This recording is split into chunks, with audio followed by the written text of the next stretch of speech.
Niining panahon nga ang putling ebanghelyo gihagis sa mga hiwi nga pagtulunan. Kinahanglan mo barug ang mga tinun-an ni Kristo sa pagpakigbisog sa paglaban sa pagtuo, nga magkausa ug alang sa tanang panahong gihatag sa Dios ngadto sa iyang katawan. Maoy hinungdan nga namugna kining tulumanon ang putling ebanghelyo. 30 minutos nga pagsabwag sa tinuod nga ebanghelyo. Kauban ni Pastor Jeremias Hangad, ang putling ebanghelyo. Tulumanon nga gihatod kaninyo sa Herald of Grace Radio Ministries Philippines. Ang putling ebanghelyo.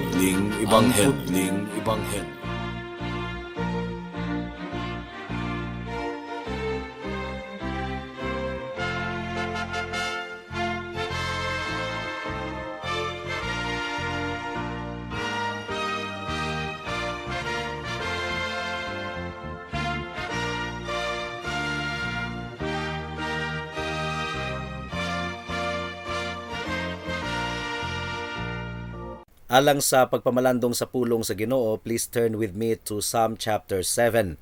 Tibuok chapter ang atong pamalandungan niining taknaa, pero ang akong basahon karon ang unang duha ka bersikulo lamang. Apan sa dili pa akong gipaabot ang akong pagpanimbaya sa akong 94 years old nga lolo nga si Isabelo Laures Sr. Psalm chapter 7 verse 1 and 2. Ang giingon dinhi, O Ginoo nga akong Dios, kanimo ako modangup aron imong panalipdan. Luwasa ako og ilikay sa naglutos kanako, kay tingali unyag ila akong guyuron ug kunis-kunison, sama sa himuon sa usa ka leyon ug walay makaluwas kanako. May the Lord bless the proclamation of His word at this moment. Now, matag usa ka nato mga kaigsuonan, nagtuo ako nga nahimo kitang biktima, kitang tanan sa mga pagpanglibak, sa mga pagbutang-butang gikan sa ubang mga tawo nga posible nga nasina kanato, gibutang-butangan kita og istorya, posibleng gikan sa kauban sa trabaho nga sekreto nga nasina kanato, or usa ka tawo nga murag misyon niya nga himuong miserable ang atong kinabuhi. Unsa may atong buhaton kung masinatian nato kini mga kaigsuonan? Unsaon man nato pag-handle ang sitwasyon? What if daghan jud kaayo ang nagbutang-butang kanato og istorya, unya wala gyud tay tsansa nga manalipod sa atong kaugalingon or depensahan ang atong kaugalingon? Well, si Haring David sa atong teksto mga kaigsuonan, biktima siya sa mga paglutos, sa mga pagbutang-butang, sa mga pagpakuyanap ug bakak nga istorya mahitungod kaniya. Unsa man ang gibuhat ni Haring David, unsa man ang iyang response, atong mabasa sa Salmo Kapitulo 7 nga siya mitawag sa Ginoo, naghangyo sa Ginoo nga panalipdan siya ug nga ang Ginoo manimalus alang kaniya.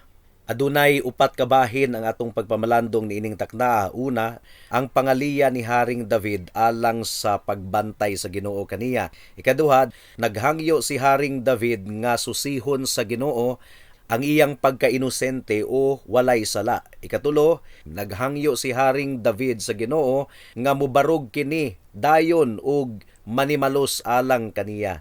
Ug ikaupat, naghangyo si Haring David sa Ginoo nga mubarog ang Ginoo ingon nga iyang taming ug tigpanalipod. May the Lord bless us in our meditation of His Word at this moment. Mudangat na kita sa unang punto.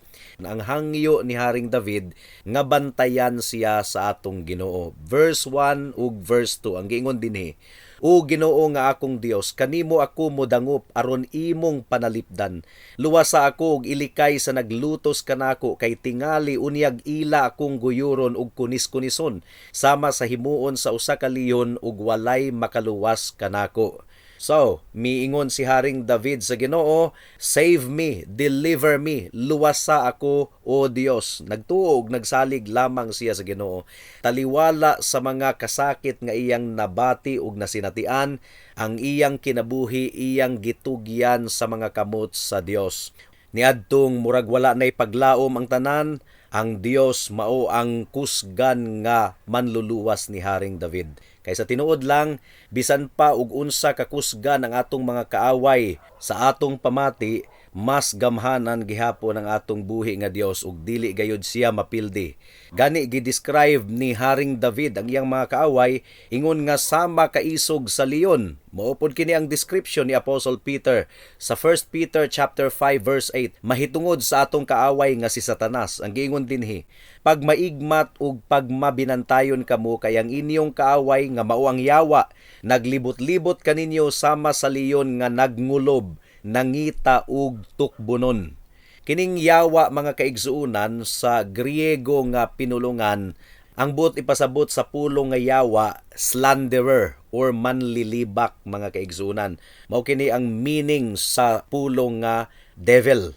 Slanderer, manlilibak mga kaigsuunan. And the good news is that ang yawa dugay rang gipildi sa atong buhi nga Dios nga si Hesukristo didto sa cross sa Kalbaryo. So si Haring David, iyang gihinumduman ang iyang kabatanunan ni adtong magbalantay pa siya sa literal nga mga karnero. Nakasabot gayud siya nga ang mga karnero helpless gayud kayo kung walay mo panalipod kanila gikan sa mga leon mga kaigsuunan. Matukob gayud siya. Ang good news alang sa tanang mga Kristohanon, aduna kitay kusgan nga magbalantay, nga makapanalipod kanato gikan sa pinakakusgan nga leon, nga mao si Satanas mga kaigsuunan. So mao kadto ang unang punto, David's plea for God's protection. Ikaduhang punto mga kaigsuunan, gihangyo ni Haring David ang atong buhi nga Dios nga susihon ang iyang kasing-kasing kung duna bay sala nga iyang nabuhat, kung inosente ba siya mga kaigsuunan. Ang giingon sa verse 3 hangtod sa verse 5. O Ginoo nga akong Dios, kung nakasala man ako, kung gibaslan ko man og dautan ang maayong binuhatan sa akong higala, ug sa walay katarungan gidaog-daog ko ang akong kaaway, nan ipagukod ako og ipadakop kanila aron patyon og biyaang magbuyod sa yuta. So gihangyo ni Haring David ang Ginoo nga susihon niya ang iyang kasing-kasing. Ang atong karakter mga kaigsuunan, ang atong kinaiya, mao gayud unta kini ang modepensa kanato kung dunay magbutang-butang og istorya bato kanato. Remember si Haring David gibutang-butangan og istorya ug wala gayoy makapanalipod kaniya nga tawo, busa miyangungo siya sa Ginoo ug mihangyo siya sa Ginoo nga mususi ang Ginoo kung duna ba gyud siya sala. Kay basin og duna siya sala nga wara niya mahibaw ug kung ang atong kinaiya makaplagan nga wala gyud kitay nabuhat nga dautan, atubangan sa Ginoo, bisan pag butang-butangan kita og istorya sa ubang tawo, dili na nato kana bali-balihon mga kaigsuunan.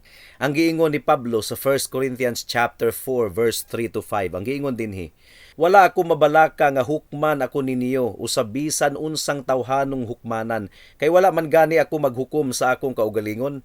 Tin-aw kaayo ang akong konsensya pan wala kini magpasabot nga wala gayod ako'y sala.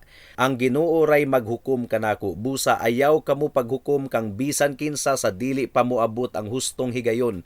Ang katapusang paghukom unya na himua sa pag-abot sa Ginoo kay ipadayag niya ang mga daotang tinaguan ug ibutiyag ang gililong nga mga tinguha sa kasing-kasing sa tawo. Niadtong adlaw mudawat ang tagsa-tagsa sa pagdayeg nga angay kaniya gikan sa Dios. Si Haring David mga kaigsuunan, wala gayud siya sukad masukad nahimong guilty sa pagbalos og dautan sa tawo nga nakabuhat kaniya og maayo. So giangkon gayud ni Haring David nga siya inosente ug dili siya guilty. Gumikan kay si Haring Saulo kanhi nga nasuko kayo kang David, nagdumot kang David, gusto nga mupatay kang David, pero niadtong nabutang unta sa alanganin ang kinabuhi ni Saulo ug duna na untay kahigayunan gayud si David nga mupatay kang Saulo. Wala man niya kinibuhata, iyang gipalabay kadto, gumikan kay iyang gibalusan og kaayo ang dautan nga gibuhat ni Saulo ngadto kaniya. Mao nga aduna gayoy confidence si Haring David nga miampo sa Ginoo nga miingon nga kun akong gisuklian og dautan ang tawo nga gabuhat nako og maayo, hukmi ako sa Dios. Of course, kini nga salmo mga kaigsuunan, nahitabo kini sa wala pa nahulog si David sa pagpakasala sa adultery ug pagpangabit ni Bathsheba. Nagpasabot lang kini nga peligro gayud kaayo ang tanan nga mga Kristohanon kun dili magbantay.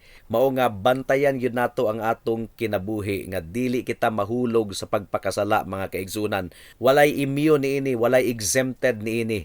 Daghan natang mga pastor nga nailhan nga nagwali batok sa immoralidad, batok sa pagpangabit. Apan sila mismo nahulog sa adultery, nahulog sa pagpangabit. Ang giingon sa 1 Corinthians chapter 10 verse 12, ang naghuna-huna nga siya lig-on magbantay nga dili mapukan. Busa, dili kita musalig sa atong kaugalingon, magbantay kita kanunay ug magampo kita kanunay sa Ginoo nga panalipdan kita niya gikan sa sala, ilabi na ang sala sa immoralidad or kining adultery or pagpangabit. So, si Haring David, later mga kaigsuunan, nahulog siya sa pagpakasala, apan isip pagpamatuod nga siya tinuod nga anak sa Dios, naghinulsol siya sa iyang sala ug nakig-uli siya sa Ginoo. Now, niini nga salmo, giimbitar ni Haring David ang Ginoo nga tuliron siya, i-correct siya kung adunay dautan nga makita ang Ginoo kaniya. Verse 5 ang giingon dinhi, nan ipagukod ako ug ipadakop kanila aron patyon ug biyaang magbuyod sa yuta. Ang giingon ni Haring David, kung ang ilang akusasyon bato kanako tinuod, si Haring David na mismo ang miboluntaryo nga ang Ginoo mo'y muhukom kaniya ug pasagdahan na lang siya sa Dios. Kung guilty si Haring David, willing siya nga makasinati sa paghampak sa Ginoo. Mo kini giingon dinhi, ipagukod ako ug ipadakop kanila aron patyon ug biyaang magbuyod sa yuta. So, mo kadto ang ikaduhang punto mga kaigsuunan. Ang ikatulong punto, David's plea for God to rise up quickly and avenge him. Naghangyo si Haring David sa Ginoo nga mubarog dayon ug manimalos alang kaniya.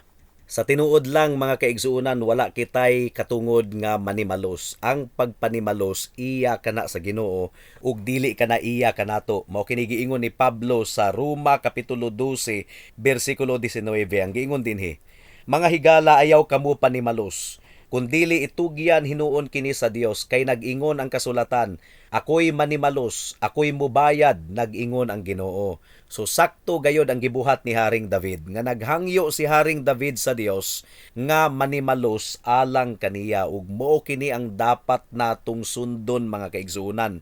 Wala kanato ang pagpanimalos, iya kini sa Ginoo.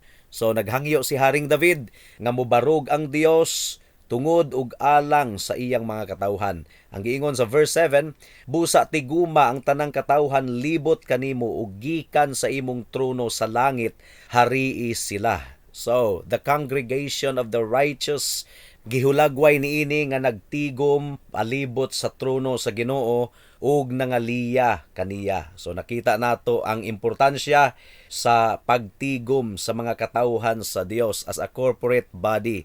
Busa dili gayud nato pasagdahan ang atong pagtigom sa sulod sa iglesia.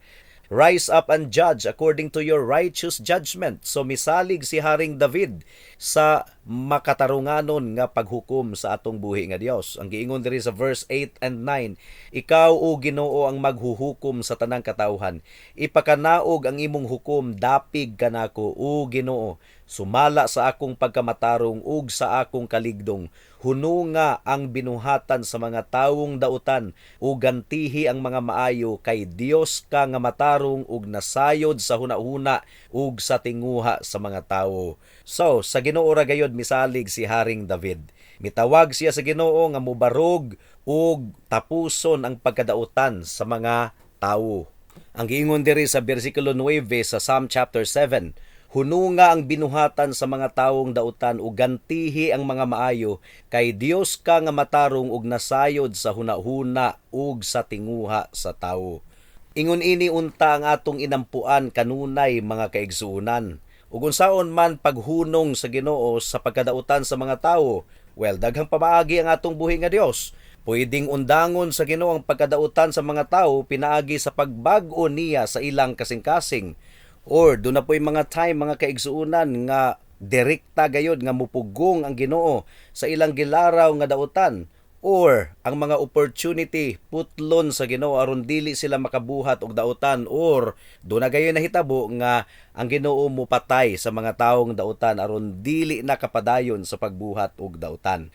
So, mihangyo gayod si Haring David sa Ginoo nga mobarog og iyang tukuron ang mga matarong diha sa ilang pagkamatarong.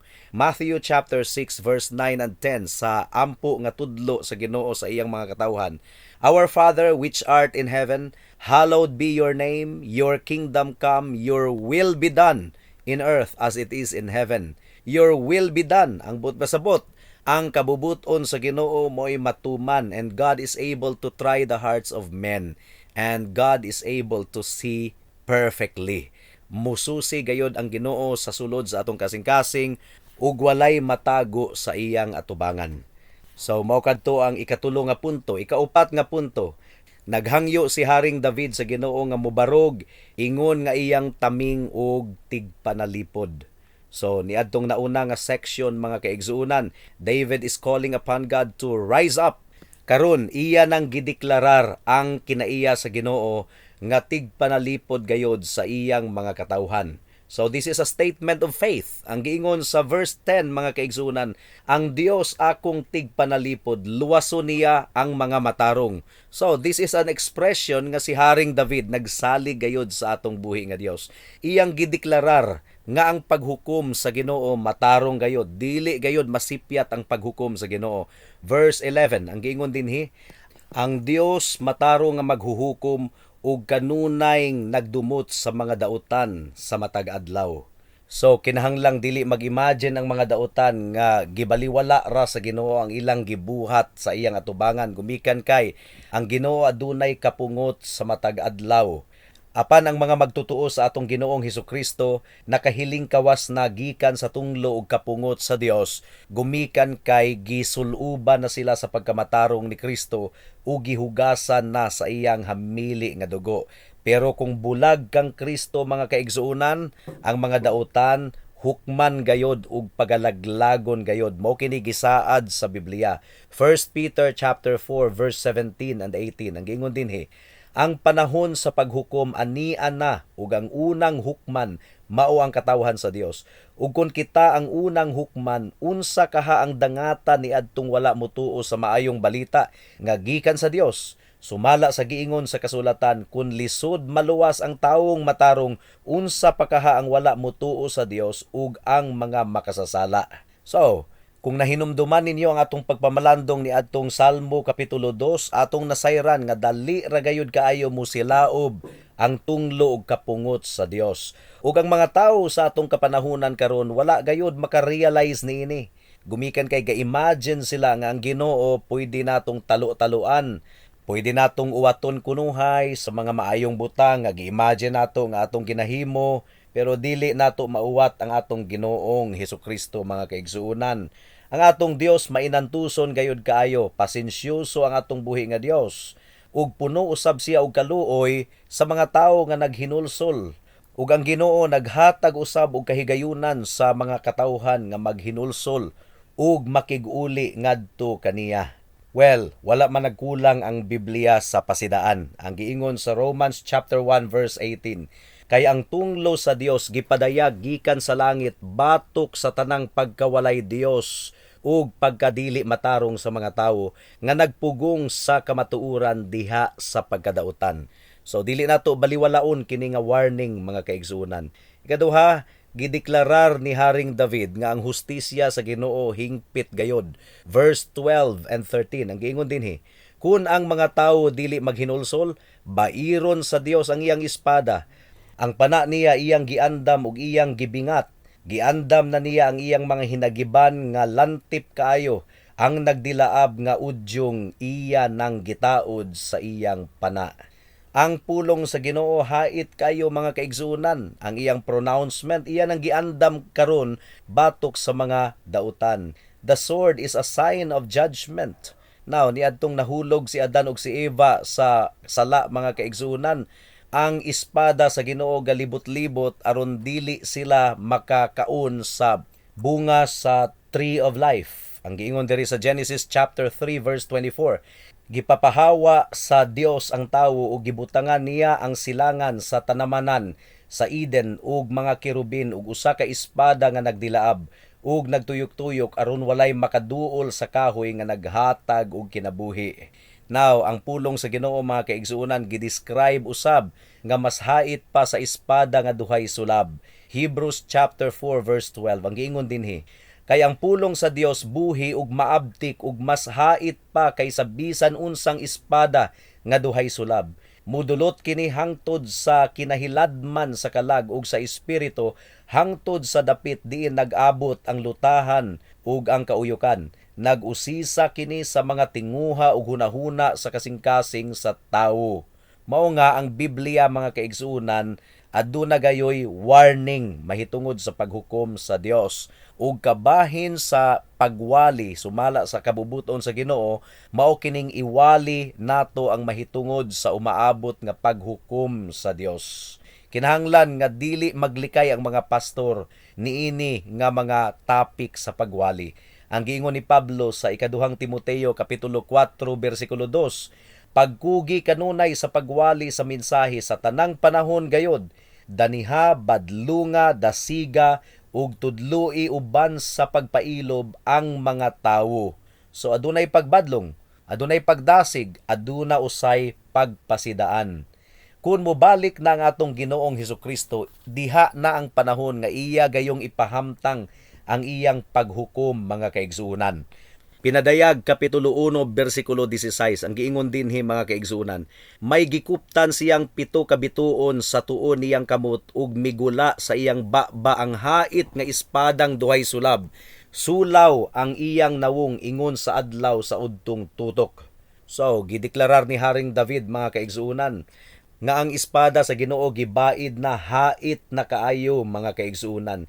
Giandam na sa Ginoo ang iyang pana sa paghukom.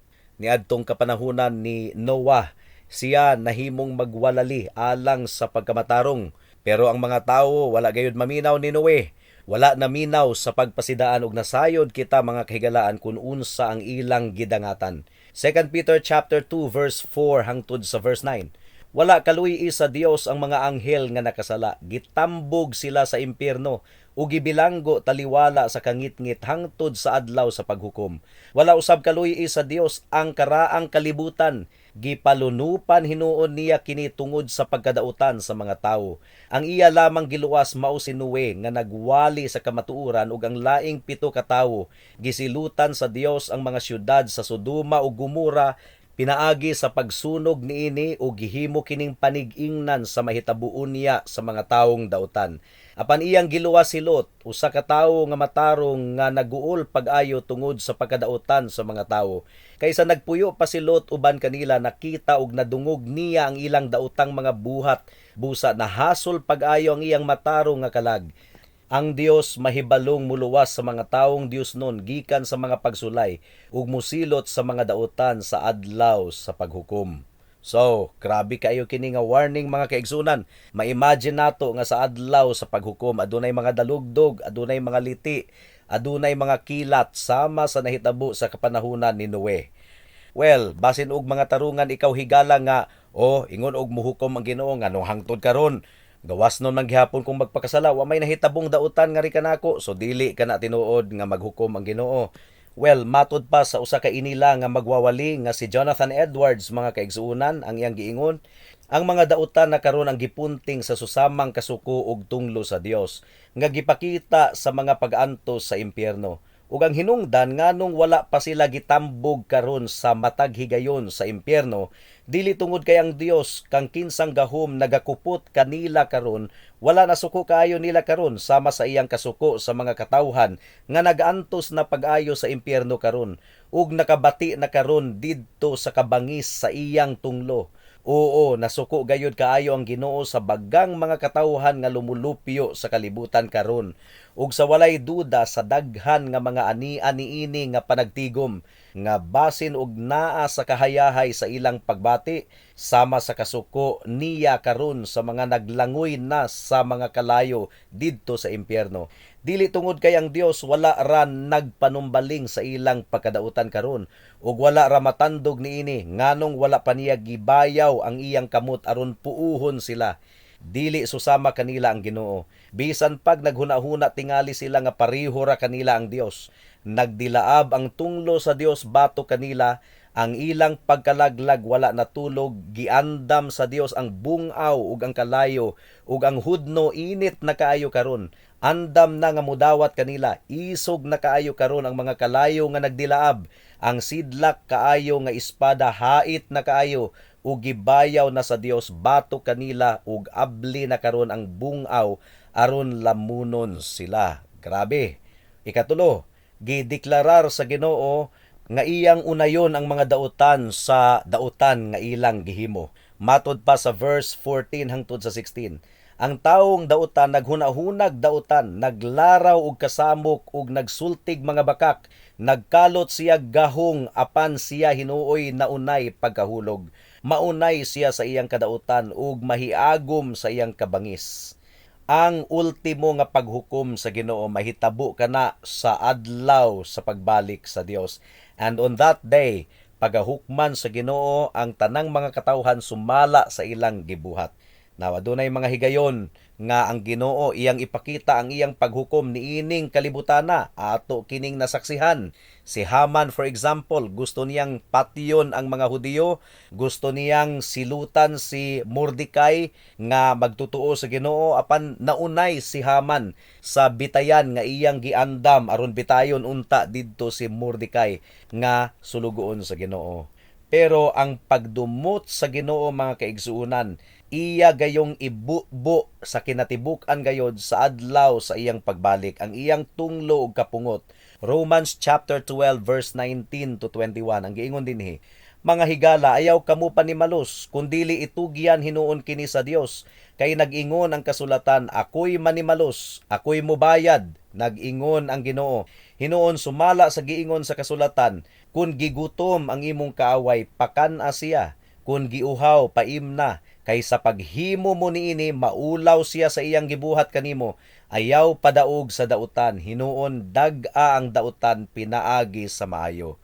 So ingon ini di ay nato paghandle, mga kaigsuunan, kun dunay mga tawo nga nagbuhat nato og dautan og nagbiay-biay kanato og nagbutang-butang kanato, dili kuno kita manimalos, ato hinuong suklian og pagkamaayo ang dautan nga ilang gibuhat kanato. And finally, gideklarar ni Haring David ang kadaugan pinaagi sa pagdayeg sa Ginoo. Sumala sa verse 17 ang giingon dinhi, pasalamatan ko ang Ginoo tungod sa iyang pagkamatarong, awitan kog mga pagdayeg ang ngalan sa Ginoo nga labing halangdon. So kung atong masayran nga ang Dios gamhanan gayud kaayo nga muluwas, wala na kitay uban pang reaksyon kundili ang mudayeg sa Ginoo ug modeklarar sa iyang kadaugan. Well, mga kaigsuunan, kini nga kalibutan na, dili gayud kini friendly sa mga magtotoo. Dili na kita makuratan kung ang kalibutan maningkamot gayod nga madaot ang atong kadungganan ug ang atong karakter. Pero kinahanglan nga magkinabuhi gihapon kita nga matarong atubangan sa tanang mga katawhan aron ang ilang mga pagbutang-butang kanato walay basihan. Mo kini giingon sa unang Pedro kapitulo 3 bersikulo 16. Ang giingon dinhi, batuni ang hinlo nga konsensya aron nga kun bugal-bugalan kamo, maulawan kadtong nagsaway sa inyong maayong pamatasan, ingon nga mga sumusunod ni Kristo. 1 Peter chapter 2 verse 12. Pag binuutan kamo sa inyong pagkinabuhi, tipon sa mga dili magtotoo, aron kun kamo dauton nila, makita nila ang inyong mga maayong buhat ug magdayeg sila sa Dios sa adlaw sa iyang pagbalik. Ug kinahanglan nga hinumduman nato kanunay nga ang atong Ginoo mao ang labawng maghuhukom, the ultimate judge. Ang atong kasing-kasing ba putli sa iyang atubangan? Well, mga kaigsuunan, manimalos ang Ginoo alang kanato sa iyang gitakda nga panahon. Even if it comes on the judgment day, ang atong buhi nga Dios manimalos alang sa iyang mga katawhan. Magpailob lamang kita ug atong saligan ang gamhanang kamot sa atong buhi nga Dios. Busa sa mga kaila nato, mga higala nga hangtod karon gadumot sa mga katawhan sa Dios ug nagtinguha sa pagbuhat og dautan, pagbugal-bugal sa mga pastor, sa mga magwawali, hinumdumi higala adunay adlaw sa paghukom. Ang tanan i-expose sa Ginoo, ang tanang pagkadautan sa mga katawhan, ang tanang imoralidad, kalaway sa kasing-kasing ug hunahuna, pagdumot sa kasing-kasing, i-expose kana tanan sa Ginoo mga kaigsuunan, ug pagasilutan gayod sa Ginoo ang wala naghinulsol ug nagsalig sa iyang anak nga si Hesukristo. Pero higala aduna pay higayon nga imong malikayan ang tunglo ug kapungot sa Dios. Sa unsang paagi, si Kristo nga walay sala, siya ang nahimong tinunglo, siya ang midawat sa tanang tunglo ug kapungot didto sa cross sa Kalbaryo. Ug ang tumong niini mao nga kun ikaw maghinulsol sa imong sala ug musalig lamang kang Kristo, ingon nga imong Ginoo ug manluluwas, maluwas gayod ikaw ug ang kapungot sa Ginoo matangtang nagikan kanimo higala. Busa ayaw na paglangan-langan pa, dangup kang Kristo karon kay basin ug ugma ulahi na ang tanan. Amen ug amen. Alang sa dugang nga mga pangutana, mahimong mo text kang Pastor Jeremias hangad sa 0935 744 3030.